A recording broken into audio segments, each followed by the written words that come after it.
Here's one. Guys, listen, this is the kind of important part afterwards, what to do, so we're not just sitting here. We are gonna pick up our instruments, whatever instrument you're ending with, and we're gonna bring them all out to the lobby. We're gonna clear off our space as quick as possible so they can resume our meeting. We can organize everything in the lobby and put it in my car and Mrs. Cassidy's car. Okay? So just wherever you end, anything that looks like.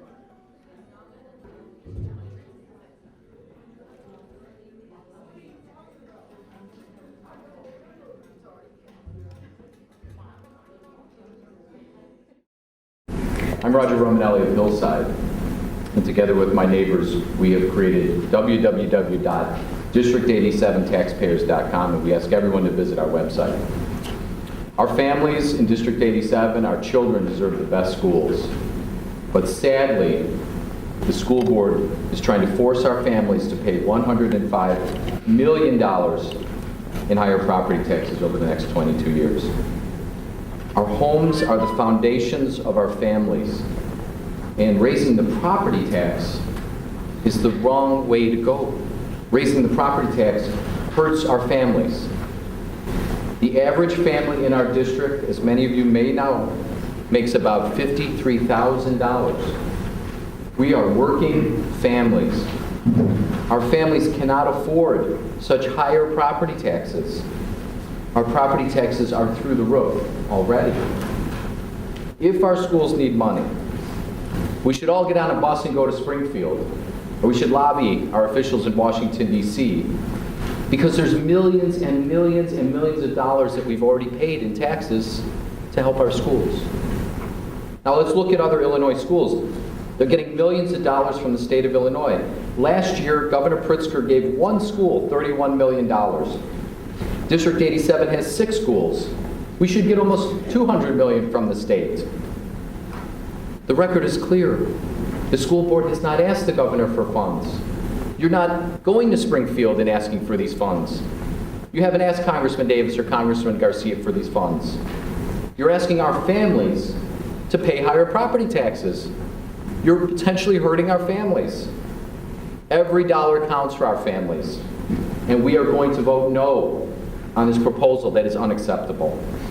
The board is supposed to educate our community and our families, but 60 days ago you decided to build mammoth new buildings, and you didn't hold public meetings or educate people before you rushed your tax hike onto the ballot. That's not right. You can't decide a massive spending spree and then hammer our families with the bill. Last 2 points. Our families are owed a property tax rebate now. We paid higher taxes over the past 20 years to build 2 new schools. Please give us the property tax rebate that we deserve, not a tax increase. And finally, our community has discussed this at length. We're very disappointed in the school board's approach to teacher salaries. The average state salary for teachers is $67,000. But the average District 87 salary, according to the Illinois report card, Illinois State Board of Election report card, your average salary is $51,000, far less. For our children's education, it's essential to pay better teacher salaries, and that's where our focus should be, not raising our families' property taxes and potentially forcing us out of our homes. Again, I ask all of my neighbors, please visit our website.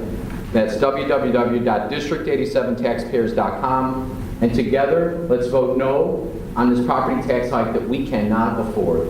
I thank you all. Thank you.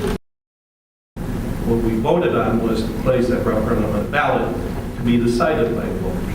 I think that's important to clarify. Without any public meetings. There was many public We held meetings. 14 public meetings. Many public No. meetings. We've been talking about this for the last 6 months. Once you decided $105 million on December 2nd, once you decided your plan, your final plan, you did not come to the community to explain your final plan. We haven't gone to Springfield. We haven't gone to Washington, D.C. The record is clear. To this, but if you have backup information with some kind of evidence that shows the school that actually received $31 million. The Academy for Global Leadership got $31 million from Governor Pritzker last June. Very clear. It's in the budget. It's in the state's capital budget. It's all over the media. Hi. My concerns had a few things to do, but I'll just read my letter because it's easier for me to get that out. I stand in front of you with deep concern, a deep concern for the children of Jefferson and Sunnyside, the preteens of MacArthur. The list of concerns are overwhelming, but I hope today, in the near future, we can discuss and make changes for all, not just a few. The first topic of concern is why do we not have an established PTO, PTA? With all the schools in this area, I'm not talking about that side because they already have their thing going on. We don't have anything happening here, and that's a problem for me. Why are we not getting email blasts or information about PTO meetings? Last year, I attended a PTO expo to receive information to make the PTO and PTA successful and transparent organization within this district so that we, as parents and students, and the school can be transparent and have open communication, knowing where our funding is going, what events are happening, when board meetings are happening, so that we can get everybody on board and fill this room and not just be a droplets of parents coming in and say that we're concerned with it. Back in October, I got a chance to meet with our principal of MacArthur and the assistant principal. That same week, I met with District 88. Memorial Park District had a meeting. I also was invited to 209's meeting. Okay, I'm currently working on my doctoral, and I'm sitting there actually focused on parent involvement in school. So I was very concerned about having to research in 87, which I was declined to do. But I was accepted at 88, which really concerned me because I'm a parent here, and I really want to know what's going on. Why can't we get these parents here? He may have said that we did not have those meetings, but I talked to you directly on the phone. She called me personally and said, will you please come to a meeting? You have a voice in the community, and people are reaching out to you. So I want you to get more parents to come out. And sure enough, we went to those meetings. We heard about the $9 billion or $9 million change with having the 2 buildings built. Okay, great. Thank you for letting me know about the buildings. But what about the other events that we're doing? And we're not getting that output out there to parents. We're not getting the flow of parents to come in. That's a huge concern for me. We shouldn't have board meetings where there are 2 or 3 people here and there's not enough voices in the room. I love your opinions, but we should have an opinion too. And it's being shut down because I'm able to talk to MacArthur's principal. I'm able to talk to Mr. G, but we get to Jefferson and Mr. Torres is supposed to be running everything, and I got told, hey, I'll email you. Hey, I'll call you. I visited her twice and never once got an email or a call back. And it's disheartening to me that I have to go that way to figure out how to get a PTO started for my community, for my kids, who will soon be in 209. That's why 209 was meeting with me. They were hoping to merge that gap between the kids, stop the violence, stop the misbehavior, stop the gang initiations and things like that are happening in our community that's on the low end. They want to bridge that gap. So 209 reached out to me and said, hey, can you get more parents to talk about it? Can we get more parents out? Can we get more parent involvement? That's my biggest concern right now, is parent involvement. My second concern was Dr. Blakely. We received an email over Christmas break, a blast that Dr. Blakely will be resigning. My question is why? Why are the parents getting a blast about a principal who is set in motion to educate our kids? Okay, granted, he's only been here for 4 years, but he's also had a whole lot of rocky stuff happen underneath him. He had assistant principal completely moved out. He had teachers quit in the mid-session of a season of school, where our kids are coming home saying, we don't have a math teacher. We don't have this teacher here because they're not there. We don't have a PE teacher, they're not here. They left. Why did they leave? I don't know, they left. But no notification from you guys, nothing. And kind of a letter about Dr. Blakely that was sent out by him. There was no reasoning for why he's leaving. And then we're moving Mr. Gia. Question is, if we're moving Mr. Gia, is he able to handle the forefront of what's going on in the middle school? I love Mr. G. He's a great principal as well. And him and the assistant principal have made the transition for those kids coming from the middle school, from the intermediate school into middle school, amazing. Because those kids are coming in with leadership, they're ready to tackle the books, and they're ready to get on board. But how does Mr. Blakely supposed to work when he doesn't have your support? You can say you support him, but I don't see it. Because if you did, I think the funding, like I said, it's hard to get funding, but I'm a parent that's willing to go out there and knock on doors and take that walk.